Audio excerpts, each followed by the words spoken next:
So welcome everybody. My name is Dr. Andres Fonseca. My background is I'm a consultant psychiatrist. I've been a clinician for many, many years. More years than I care to admit to at this stage. So please be gentle. And with me, I've got Bronwyn Southern, who is. I'll let you introduce yourself, Rob. Don't let me steal your thunder. Thank you.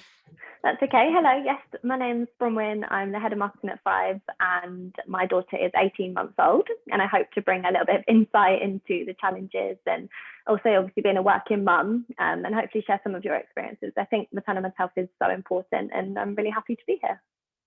Yeah, excellent. So as I said before, if you want to sort of make comments on the chat as we go along, we'll be paying attention to them. Bronwyn is going to interrupt me if there's any comments there that are worth bringing up, or any burning questions, anything that we can answer for you. But yeah, so it's supposed to last for about 50 minutes, and then we'll have some time towards the end specifically for questions and answers. But as I said, please feel free to sort of interrupt and send the question through the chat if something comes up. So mental, what should I start? Mental health conditions related to pregnancy and childbirth are a very important topic. Their frequency and impact is actually quite great, and that's why it's an important topic to pay attention to. If we talk about the frequencies, about 20%, so 1 in 5 pregnant women are affected. So it's about 140,000 in the UK every year. And in terms of impact, in addition to the effects on the mother's health, the mother's ability to function, and the level of distress, these conditions can also affect the infant, of course, and the family at large. So there's, a lot of the time we hear about postnatal depression is the kind of the topic that everybody talks about, but there's other conditions that can affect or can present themselves during this time. So I wanted to not be narrow, but be a bit broad and try to give you an overview of all of those conditions and how they may present. So of course we have depression, it's probably the most frequent, but we've also got anxiety, and we've got other conditions, and we've got something here called adjustment disorder that I will explain. So adjustment disorder is characterized by having a significant difficulty adapting to one or more life events or stressors. And examples of these might be divorce, illness, or financial problems. And it usually starts within a month of the event that triggered it. And the person affected is excessively worried about the event and its consequences, being unable to stop thinking about it. And these difficulties adapting can make it very hard for the person to function and can lead to severe distress. So the symptoms are normally not severe enough to justify other diagnoses, or, and this is important, they might be short-lived. So they can be very significant, but they tend to be short-lived. For adjustment disorder, I'm talking about. They typically resolve within 6 months, but can be risky for the person during the acute phase, particularly in that presentation that has some severe symptoms. And I bring this up because pregnancy and childbirth are particularly powerful life events, as they have all the characteristics of all the major life events in terms of their potential implications, but also have the added impact of the biological changes that they carry, right? So it's a double whammy in a way. So it's worth noting that a life event does not need to be negative in order to cause perceived stress. So, the birth of a child, joyful event, but that in itself can be perceived as stress. If you look at there was a particular scale that rates the potency of life events, and up there is getting married, for example, and other events that are normally associated with with being quite happy and joyful, they still generate stress in themselves. So some other powerful life events, so you get an idea, is, for example, graduating from school or moving away from home. So there are things that not necessarily, as I said, not necessarily negative.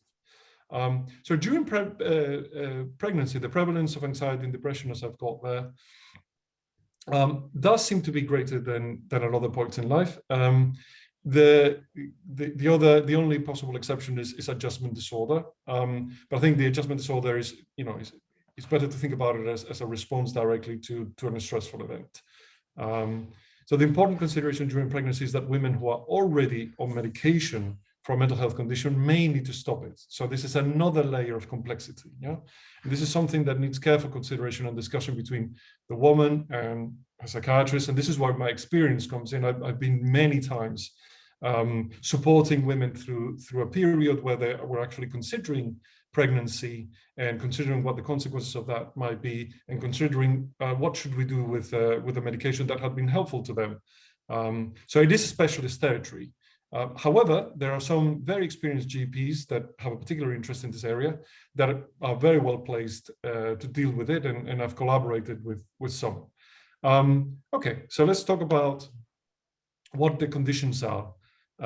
So we've got postnatal psychosis there that I hadn't mentioned before, all the mental health conditions, and postnatal depression. So the risk of severe mood disorders is increased. It could be linked to hormonal changes, as I've got there. Yeah, but it's important to note that social and psychological factors play actually quite a large role. So that I have it there in the slide because it's an important takeaway message. That I think overall the biological aspects are overplayed perhaps here, and a lot is blamed on hormonal changes. And not enough attention is paid to the other two big factors, the social and psychological. So other significant factors that may change the risk are the number of previous episodes, for example, and experiencing a mental health condition during pregnancy, not just after pregnancy or in the postnatal period, but during pregnancy. And of course, having a condition, a pre-existing condition, can increase the risk, or can change the risk. So any mood disorder, in general, like for any mood disorder, the presentation can be best understood as a range of risk and protective factors that may culminate in a triggering a mood episode in the context of, in this case, a biological state, right?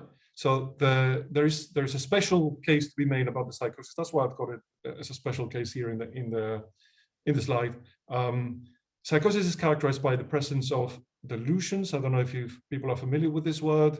I'll explain it. Delusions and hallucinations and other symptoms that interfere with a person's ability to perceive and evaluate the world around them. So delusions are fixed beliefs that form without necessarily being grounded on solid evidence, and different from other beliefs that you might form, they are not shakable, and they are resistant to sort of being discussed or reasoned with. That's the characteristic of those delusions. And hallucinations are, of course, it's a perception where nothing is there, when there's no real object for that perception, and they tend to be auditory, just so you know. So it's tend to be voices is the most frequent presentation of that. So women with a previous history of a psychotic condition, for example, schizophrenia, are in particular risk of having an episode during this period of time, as you might expect. Women can also experience their first episode abruptly after giving birth, and this is called exactly what I've got there is postnatal psychosis or puerperal psychosis, and it happens in 1 or 2 cases per 1,000. So actually, let me assure you, or perhaps reassure you, that is actually very rare, but it does happen. So women with bipolar disorder, the bipolar affective disorder, have also a greater risk. And so do women who have a family history of postpartum psychosis. So, if it's in your family, it's more likely that it may happen. However, around half the women who have postpartum psychosis may not have any known risk factors, right? It is an emergency, it requires urgent attention, and it's a risk for both the mother, the infant, and the larger family. The mother can also have mood symptoms. Obviously, the delusions and hallucinations, they may have a level of confusion, and it may fluctuate and have a rapidly changing course.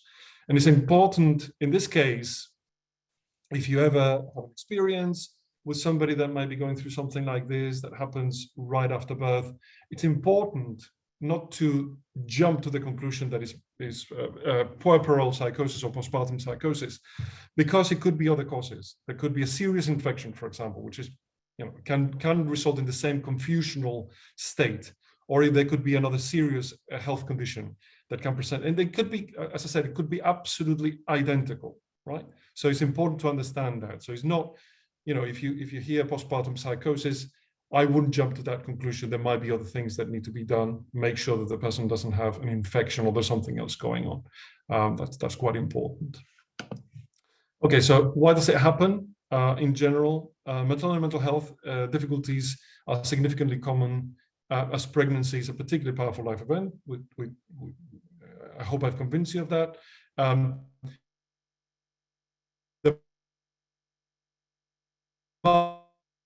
Just a variety of significant. So maternal health difficulties are diverse and complex because they can present differently in different women. There's a variety of risk factors as well as protective factors, and these can be social, psychological, biological as well, and they can influence the likelihood of somebody having a mental health complication during pregnancy.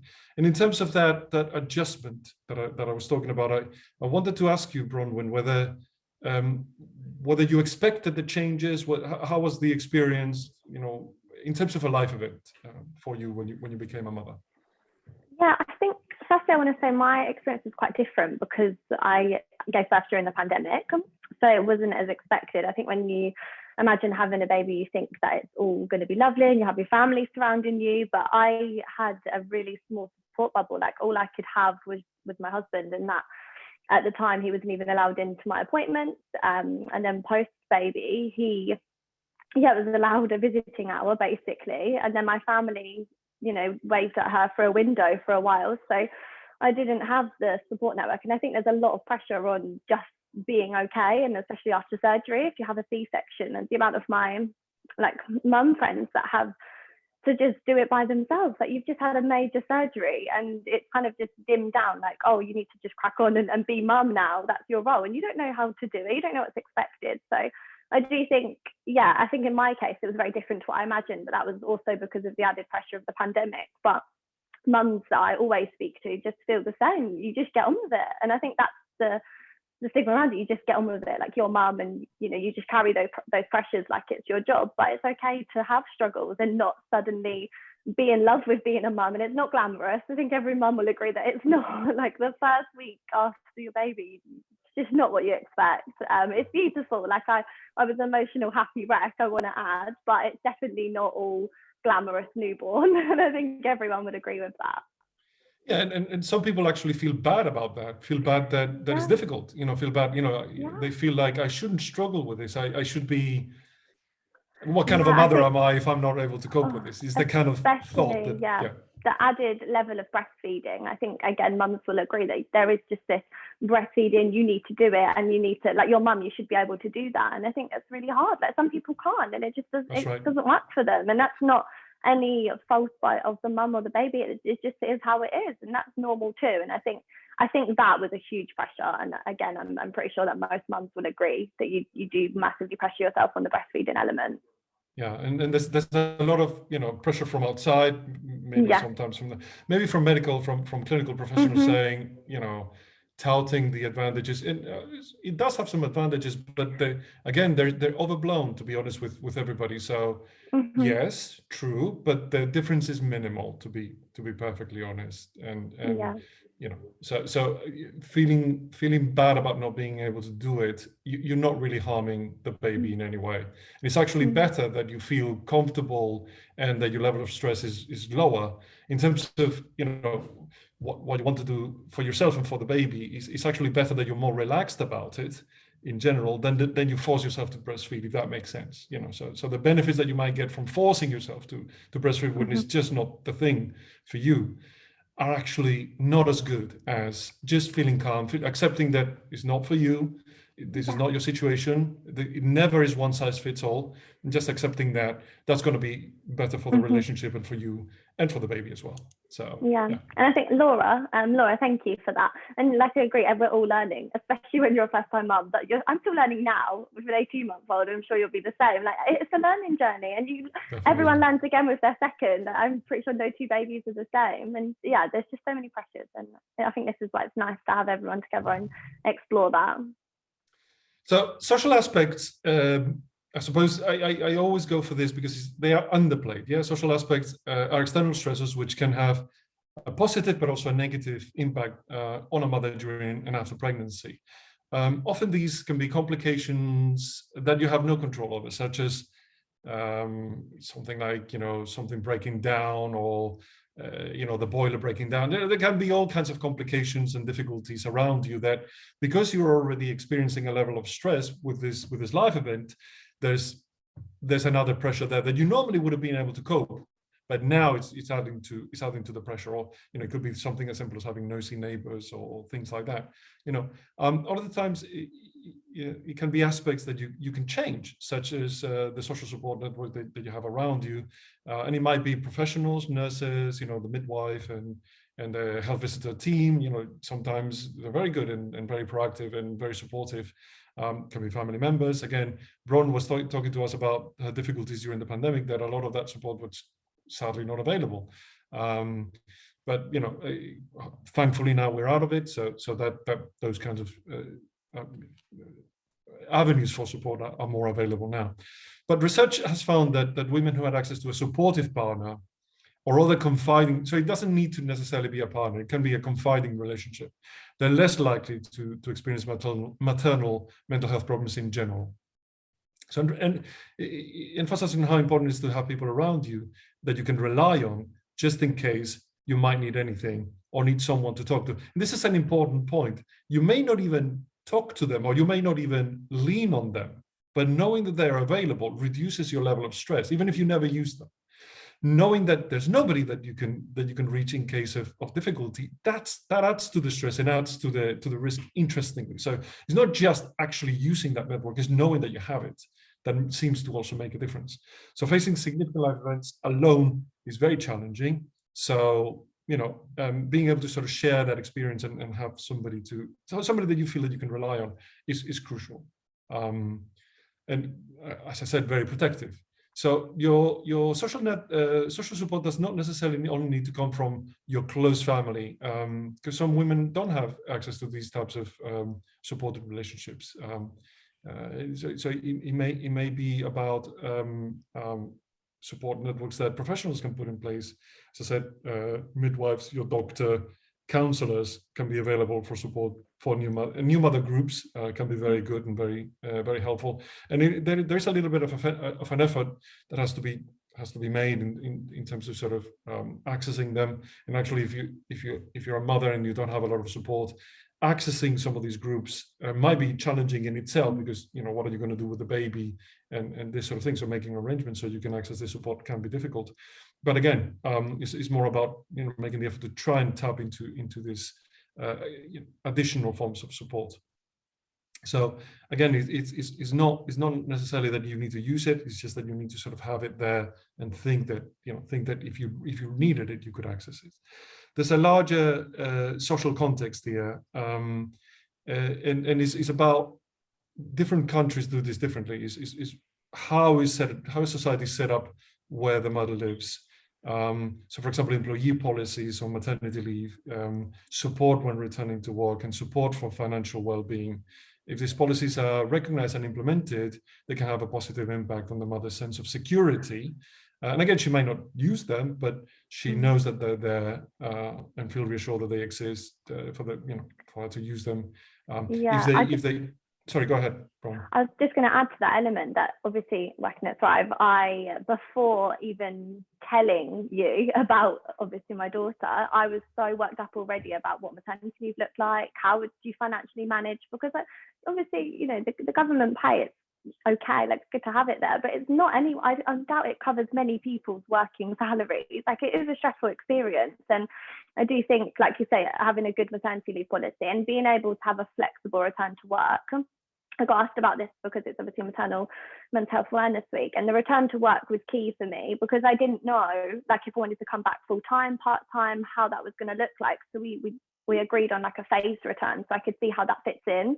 And I think without that, as someone that does get quite stressed about work-life balance and trying to keep on top of everything and not seeming like you're a mum whilst being a mum, if that makes sense. Like, I hate not being able to join onto a meeting late, or because I have to go pick her up from the childminder's early because she's unwell, so that means I can't attend work properly. Like, the work is a huge factor, and I think if it's not flexible, I think that would add a lot of pressure to the mum. Yeah, and is that flexibility where you need to take some time out, and you know that you can, if I don't know, the nursery rings up and your daughter is sick, or the childminder, there's some problem and you need to sort of go pick your daughter up. Nobody's, everybody's understanding, and you're gonna be afforded that flexibility. That's important. Yeah. We have got quite a lot of questions in the chat, and we will get to them all, but there was one just quite relevant to that. I think Josie has said that they have put in place a parent and baby catch up with colleagues on maternity leave, and they're going to do that monthly. I think that's so nice. That is get great. The babies involved. You've seen Olivia quite a lot. So it doesn't even just end on set catch ups. They do pop in. Sounds great. I mean, that's a great idea. Those kind of initiatives are very helpful. Yeah, definitely. One thing that I've got there is this. I think you mentioned it already when you were talking about breastfeeding, but there's this stigma and these rules around how to be a good parent or a mother, how to be a good mother.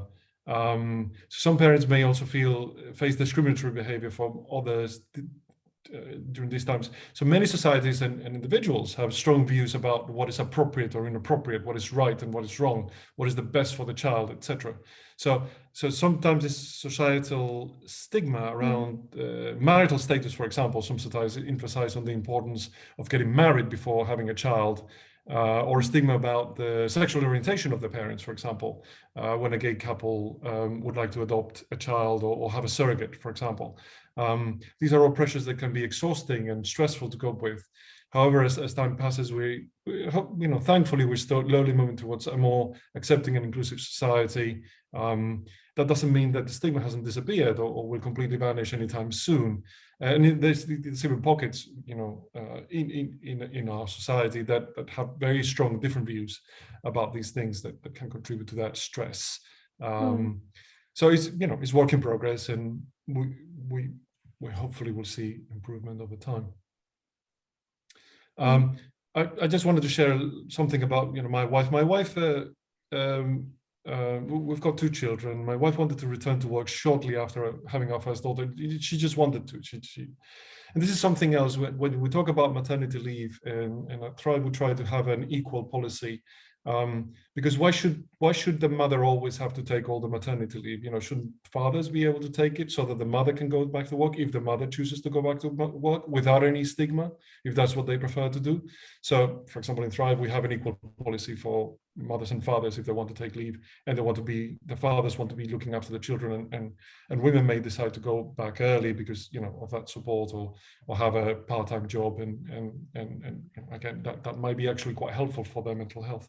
So my wife wanted to go back quite early, and she's always been quite devoted to her career, and she always found it hard to stay indoors in general. She's not a person that stays in the house, and she likes to be out and be doing things.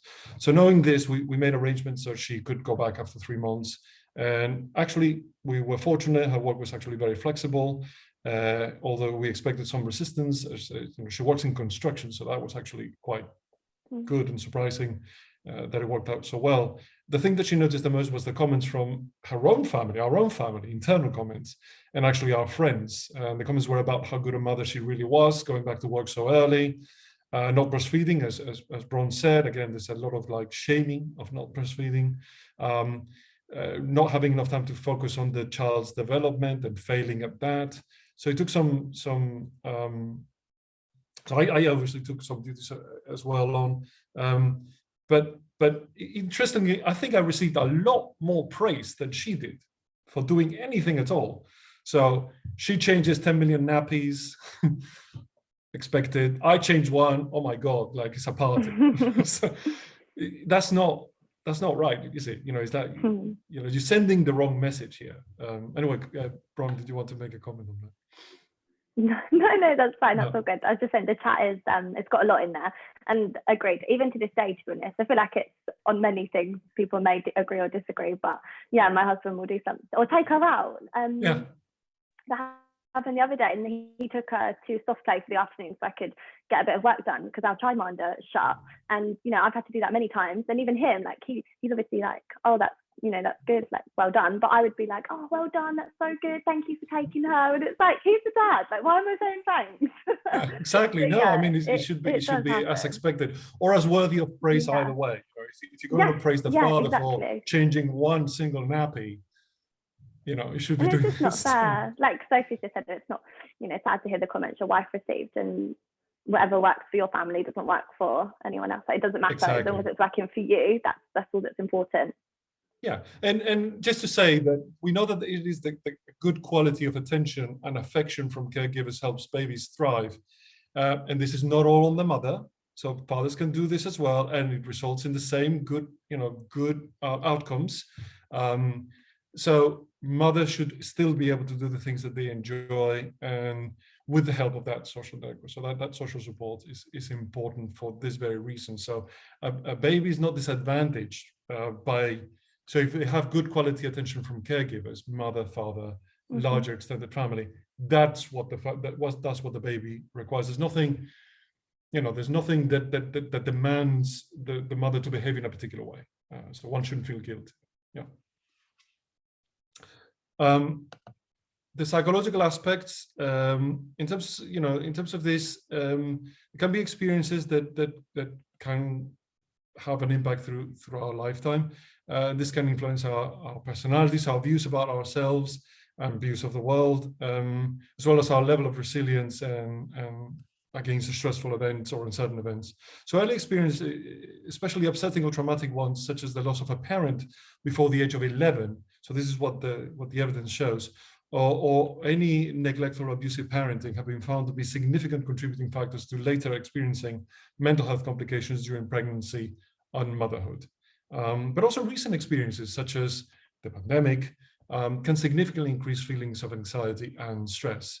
However, these significant experiences, especially the more challenging ones, can help to build our resilience. So if we're able to identify how our perception of certain situations influences our stress levels, we can change these perspectives to more helpful ones, allowing us to cope with them in a better way.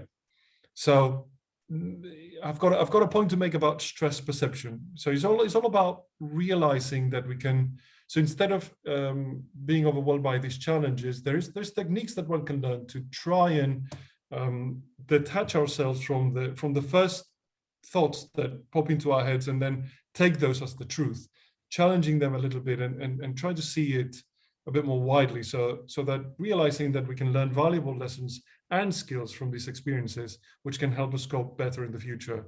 So allowing us to have this growth mentality will increase our resilience.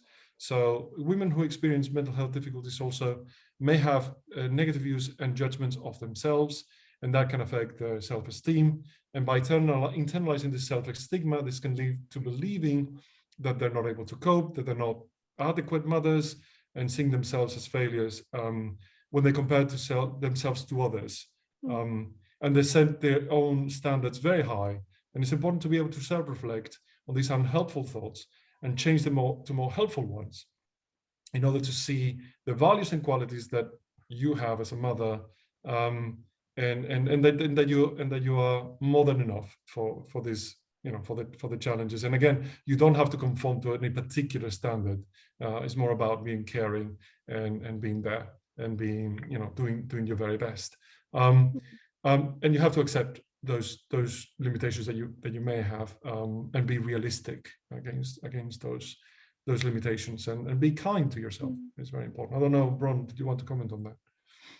Yeah, no, I do agree. I did want to draw up on one of the questions though. So when we're talking about experiences, does a traumatic birth also increase the risk? Yes. So coming on, this is a question from Alison. Yeah, that's what she's asked. So with a traumatic birth, I think it's postnatal depression, but again, all of the emotions, is that going to make you more at risk? Yes, it can. So a traumatic birth and traumatic birth circumstances can increase the risk. And of course, also, if you had a traumatic birth, this can lead you to seek that support early to ensure that you are well protected. Your risk has increased, but just the knowledge that can increase your risk may motivate you to seek help and seek more support early. And I think that's what I would use that for. So yes, it can increase your risk, but also being aware of it can decrease it. So I think that's the way to try and think about it. Yeah, we've had a couple of people already say that they're in the same boat, that their experience was not so good, and that's why they're postnatal depression. It can be life threatening, right? So it can be quite traumatic in itself and really difficult. Absolutely, and that can contribute to that presentation, to having a mental health condition in the postpartum period. I wanted to sort of stress something like an important concept here. That there's one of the most famous authors in psychoanalysis is actually Donald Winnicott, who's a pediatrician. And he was a pediatrician, so he did a lot on child psychology and mother and baby psychology. And actually, in his research, he discovered that you don't need to be a perfect mother. You don't need to be, all things to all people all the time. You just need to be a good enough mother, and that it correlates with good outcomes across the board. So just think about that. It's not about being perfect. It's not about not making any mistakes. It's about being good enough and caring, and that's it. That's all that's required. So be more forgiving of yourself is, I suppose, what I'm trying to say. And I'll mention the biological aspects again. I think a lot is said about them, and I think they're overemphasized. But yeah, it's very hard to quantify the specific hormonal changes that may or may not cause these perinatal conditions or postpartum conditions or postnatal conditions. The causes of these presentations are complex and involve a great number of different factors. So teasing out the role of quote unquote hormones can be very challenging. So the current state of research suggests that in a particular subset of women with a very specific presentation of postnatal psychosis, it's pure depression in women who've never had an episode before, that starts in the days or weeks after giving birth. So this particular presentation, in these women, there is some evidence that reproductive hormone fluctuations result in affective dysregulation, but it's only in this select group. So even in this select group, it is not clear whether the main contributor to risk is the changes to the stress hormones directly, the immune system, and all the hormones that trigger the production of breast milk, right? So even in this particular very select group of women, it's not all that clear what are the actual factors. So this is an active area of research, but at this time there's no established hormonal treatment for even this group of particularly susceptible women, which tells you that there's the hormone hypothesis is not very strong, to be honest. So if you're thinking about what interventions help in perinatal, postnatal mental health, they tend to be social, psychological, the ones that really pay off and really work, less about hormonal treatments, for example.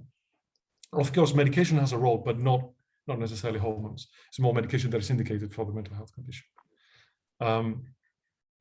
I've already spoken about the risk factors associated with having previous episode of mental health condition and having a family history of these conditions. Because of the nature of these conditions to recur, particularly during times of stress, it's not surprising that we see this link. But remember that stressors that can increase your risk can be both positive and negative, actually. Chronic health conditions can increase the risk of having a mental health condition at any time. And during pregnancy and the postnatal period, this can be even more likely. And it's a mixture of psychological, social, and of course, biological reasons. Also, chronic pain increases the risk of mental health conditions in general.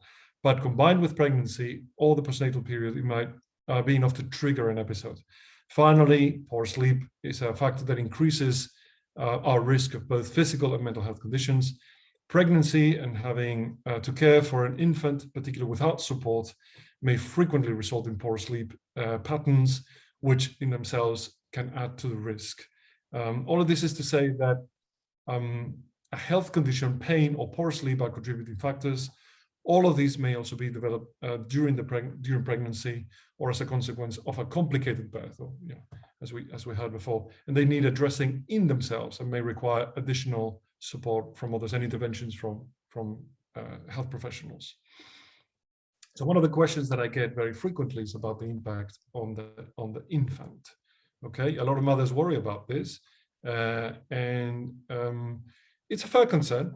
But in my experience, many look at themselves as the sole source of the problem, which is absolutely completely wrong. If you look at what infants require, is to have is to sort of have these questions that I have on the screen kind of answered with a yes. So can I rely on it doesn't say mother, can I rely on caregivers, not necessarily mother, right? So can I rely on the people around me to look after me? Can somebody soothe me and help me when I need to sort of soothe my friends? Can somebody help me learn how to calm myself down? And will somebody help me if I need something? Those are the questions that the baby has in their mind, and those are the questions that we need to answer. This is not the sole responsibility of the mother. None of these questions says mother. And I think this is, try and think about it this way. So if you had a debilitating physical illness, would you feel guilty about your baby feeling cared for by others? So if you actually physically couldn't, would you feel guilty if others were looking after the baby? Do you think that the baby would be adversely affected if others took after the role of caring for the baby while you recover? Well, this is actually no different. The best thing for the baby is that you focus on getting help, getting better, feeling as little stress as possible, so that when you're actually with the baby, you can deliver the best quality contact possible. Well, that happens, it's a good idea to maintain as much contact with the baby as you can if you're recovering from something, for example, but importantly, no more than you can. So having other reliable caregivers is just as good for the baby, and it's also quite important for them, for the other caregivers. You will need a rest. You need to sleep well. Sleep is very important to maintain good mental health. So you need to have others that will take over and help you have a good night's rest. So how do we prevent these conditions from happening? So, pre-existing conditions, it will be about having a consultation with somebody like me about how to deal with that and have a plan in advance. Working on resilience, learning skills that can help you cope better with life events and life changes. We were talking about those skills, those abilities to reframe, look at the bigger picture, not blame it on yourself, not think negatively, not be captured by this catastrophic way of thinking sometimes. So a good place to start is usually through psychoeducation. Is what we're doing right now, I suppose, is learning about how mental health conditions appear, why they appear, how they present, just to be informed about them and how to prevent them. There are also a number of psychological coping strategies that you can learn on your own in the comfort of your own home, if you find some time for yourselves. These are coping strategies that will help you build resilience to stress and help you by gaining control over your thoughts and allowing you to relax your mind and your body.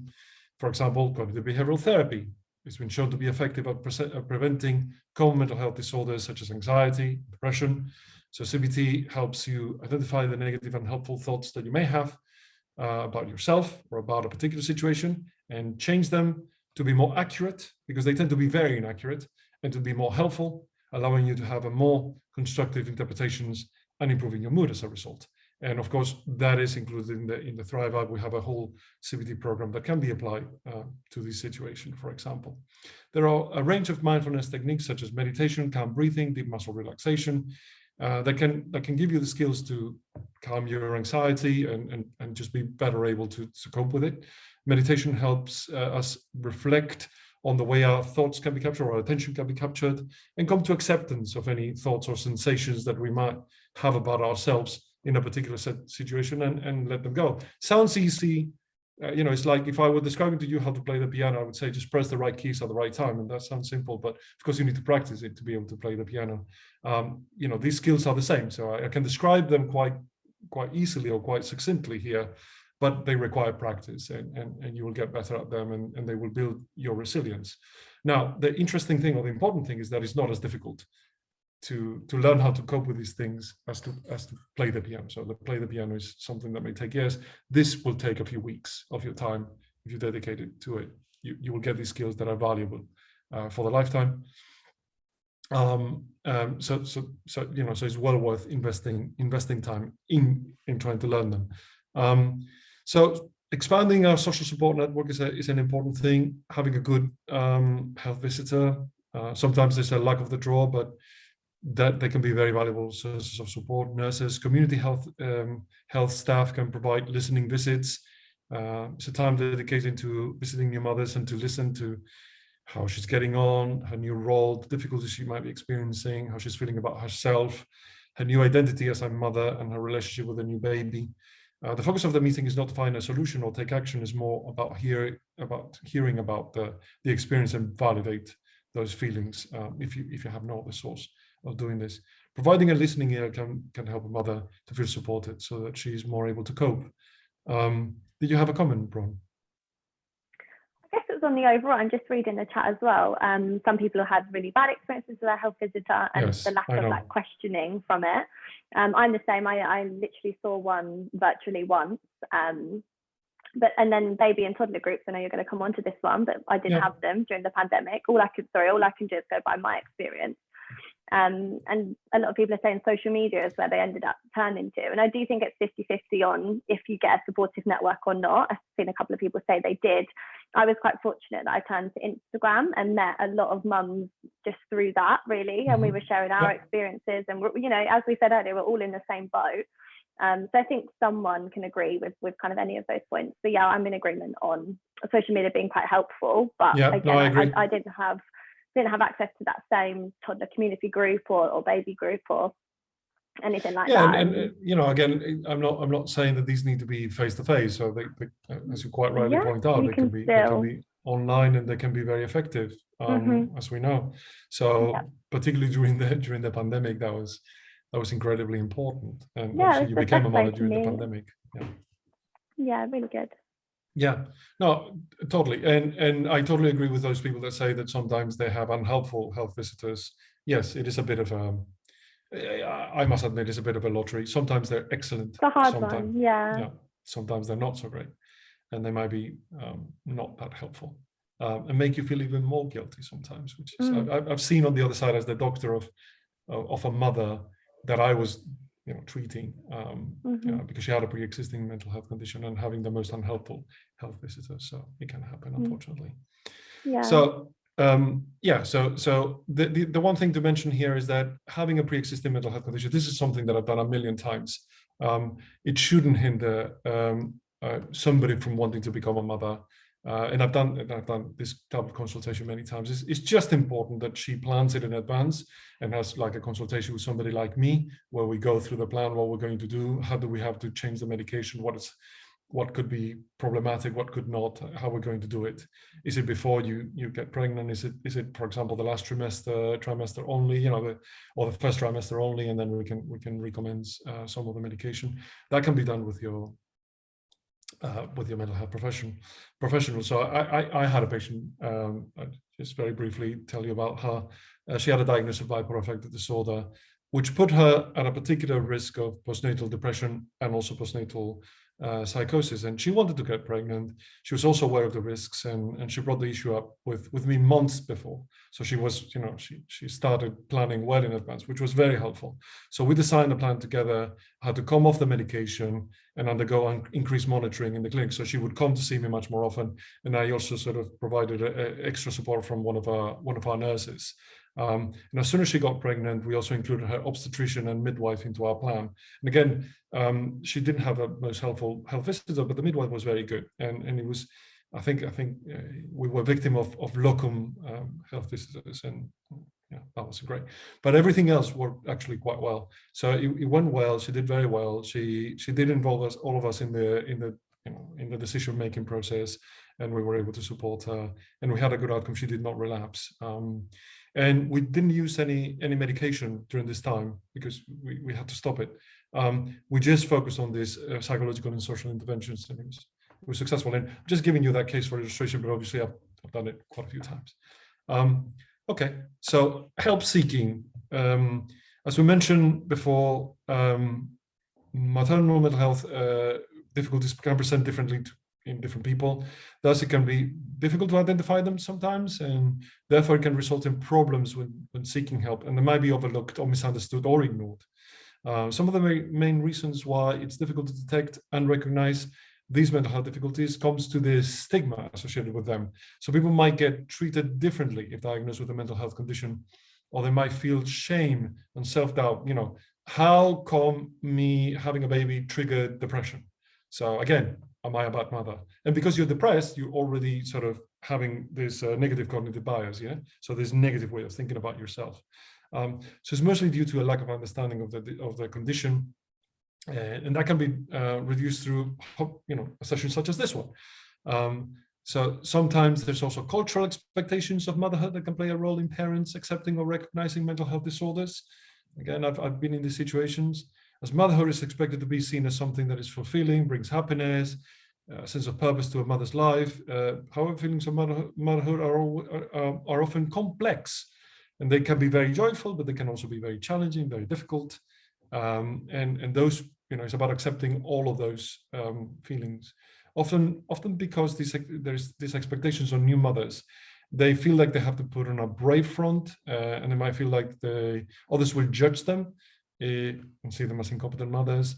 In the worst case scenario, they might fear having their child taken away from them. So they're not talking about feeling depressed or feeling anxious or anything that is going on because they think somebody's going to take the baby away.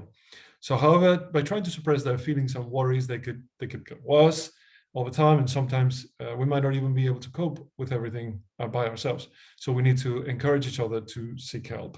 And hopefully this is a session where we can talk quite openly about it, and we can encourage each other. And if you know anybody in your life who's going through this experience, just encourage them to seek help. And also support them to seek help, even if the first time they seek help is not successful.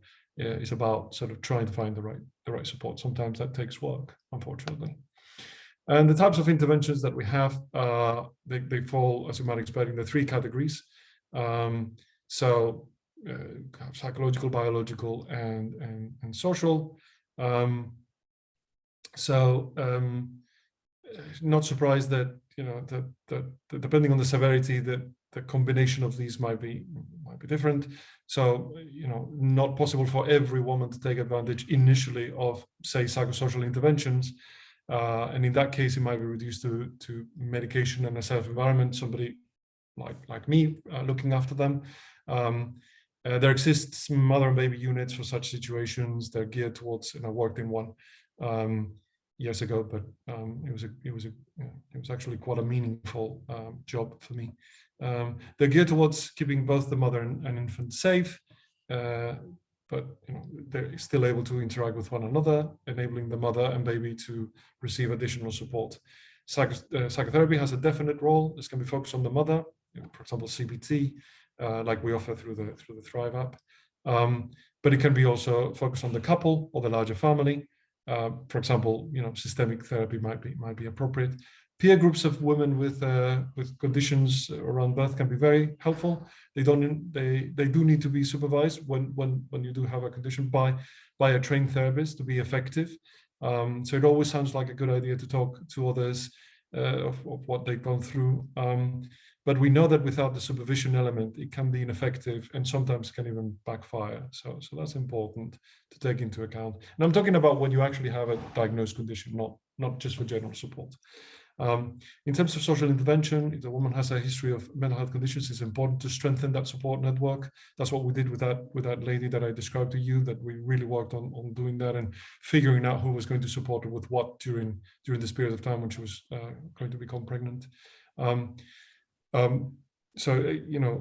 Community psychiatric nurse, a midwife, all of that can be important. There's also an important role in detection and early intervention. from a good health visitor that sometimes it's difficult to obtain, but a good one can be very, very valuable.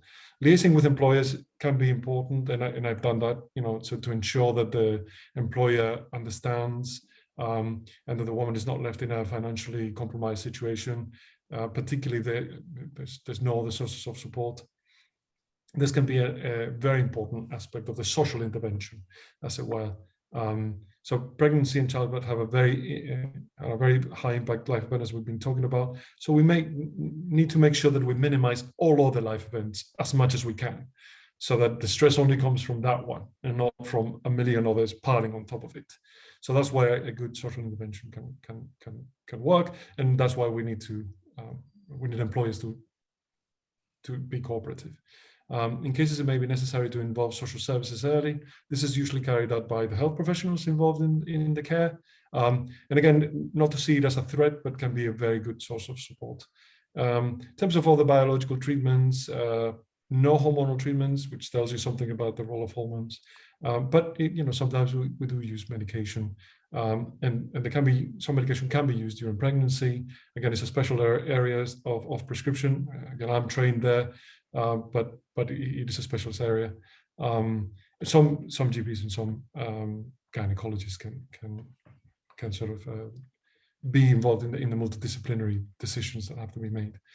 In the postpartum period, medication can be used, but the breastfeeding is the question, because a lot of the medication that we might use to alleviate those symptoms and to help the woman recover can filter out into the breast milk. So again, it's a specialist area that you do need somebody like me perhaps to sort of give advice. And it might be that breastfeeding is not a good idea if you need particular medication that is not going to be good for the infant. So again, not to feel guilty about that. It's just an unfortunate circumstance. And the baby's not at a disadvantage as the newspapers would lead you to believe. So I think I'm going to stop there and just leave a bit of time for more questions. We have them. Bron, anything from the chat? Anything that? Yeah, so I'll work my way back up. We did have one on family trauma. So someone did mention about family trauma and how, since having their child, has kind of made them relive that before. So I guess maybe the question's around what support do you think, like what next steps, I guess, should that person take if family trauma is kind of becoming a problem for them? Yeah, so I'm assuming this is pre-existing. So when I was talking about some of the psychological factors, I mentioned this, yeah? So I suppose it's about awareness, being aware that you have this history and that your risk is perhaps higher. And perhaps, when you're thinking about becoming pregnant, if you think that this might be relevant to you, it might be even a good time to start seeking help and seeking support at that stage, or talking to others that have gone through this, so they can advise you.